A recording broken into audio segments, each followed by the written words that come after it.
안녕하세요. 삼달린입니다. 제가 지지난번 영상에서 갑자기 내 집 마련 브이로그를 올렸잖아요. 그래서 깜짝 놀라신 분들이 계실 것 같아서 이번 영상을 준비해봤습니다. 그냥 요즘 20대 친구들은 이렇게도 생각을 해서 부동산을 매매하는구나, 이런 관점에서 시청을 해주셨으면 좋겠어요. 똑순이 똑돌이 20대 친구들은 진작 알아채고 이렇게 부동산 가격이 올라가기 전에 훨씬 더 좋은 조건으로, 더 좋은 가격으로 부동산을 매매했을 거예요.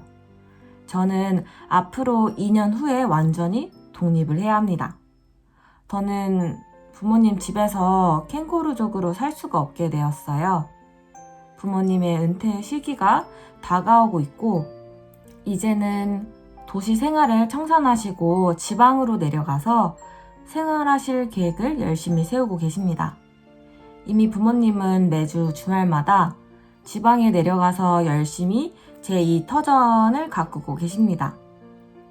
그래서 저도 진지하게 여태까지 제 관심 밖이었던 내 집 마련에 관심을 두게 되었고, 저의 보금자리를 알아보기 시작했습니다.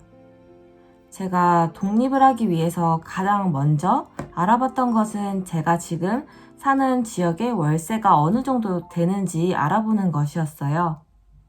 그런데 이게 웬걸? 생각보다 월세가 비싸더라고요. 예전에 제가 대학생이었을 때 대학가 핵심 지역에 월세살이를 한 적이 있었는데, 그때 당시 보증금 몇백에 월세가 60만 원이었거든요.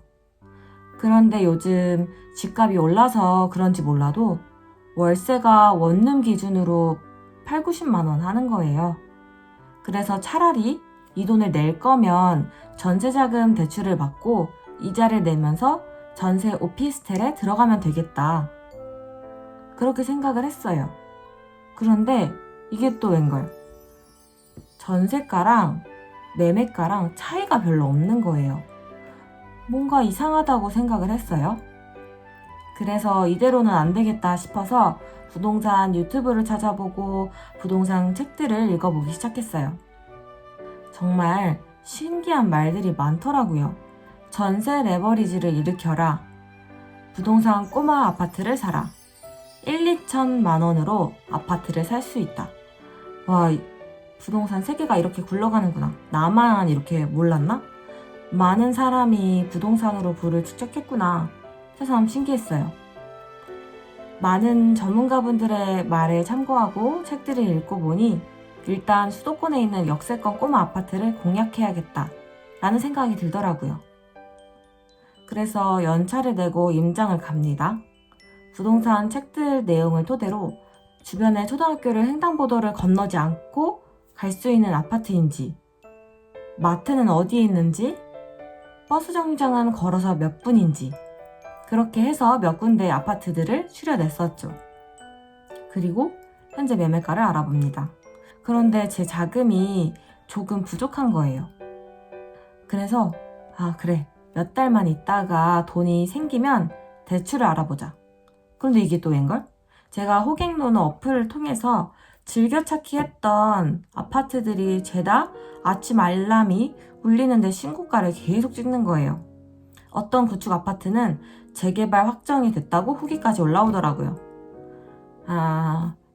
그 몇 안 되는 제가 찍어둔 아파트들이 그나마 제가 미친 듯이 대출을 무리해서 돈을 끌어 모아서 겨우 살 수 있을까 하는 그런 집들이었거든요.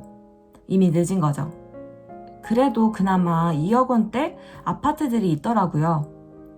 그런데 여기저기 서칭을 해보니까 그런 아파트들은 1차로 죄다 엘리베이터가 없고, 2차로 옆집 소음이 있고, 3차로 녹물이 나온다는 후기가 많더라고요. 제가 아직 철이 덜 들어서일 수도 있는데 도저히 제가 들어가서 몸테크할 자신이 없더라고요. 직장이랑도 죄다 먼 지역이었고요. 물론 수도권 외곽 지역의 갭 투자를 생각하면 1억이 안 되는 돈으로 전세 레버리지를 일으킬 수 있는 그런 아파트들이 아직까지 존재합니다.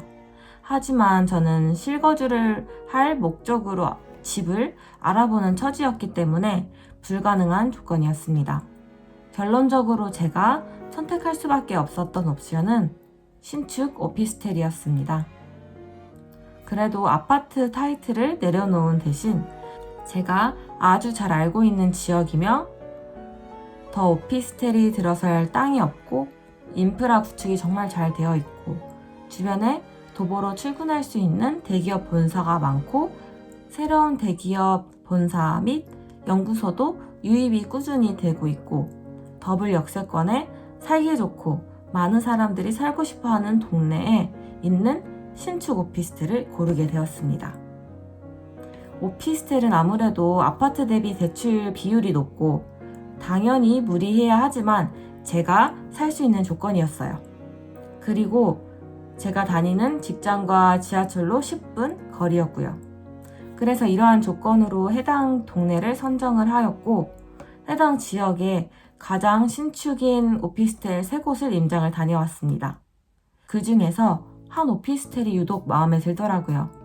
그래서 그 마음에 드는 오피스텔의 모든 평수대 매물을 돌아다녔고 그 중에서 급매로 나온 물건을 계약을 하게 되었습니다.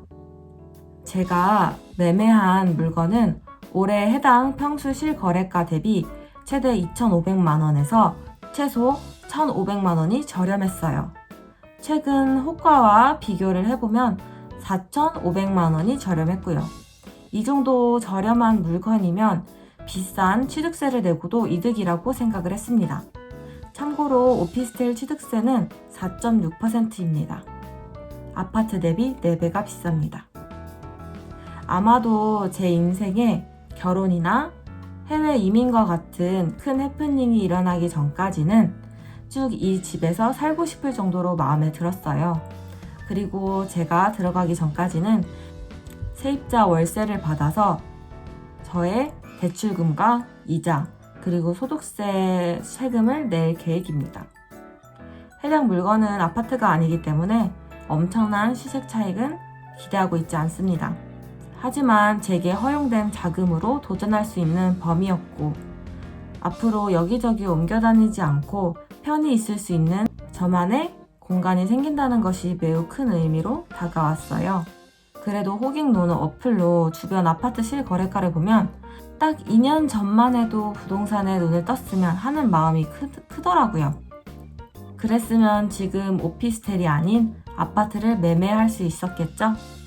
그 당시에는 이렇게 매매가와 전세가 차이가 심하지도 않았고 수도권 꼬마 아파트 매매가는 1억 원대가 많았더라고요. 근데 이런 이야기를 하기에는 그 당시 제가 20대 중반이었고 부동산에 관심을 두기에는 조금 어렸어요.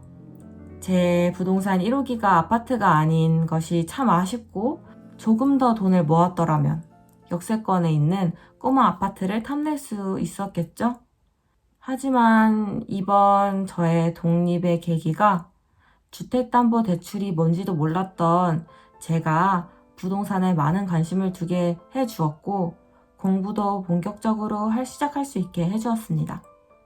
이번 주부터는 부동산 스터디와 강의도 듣기 시작하고요.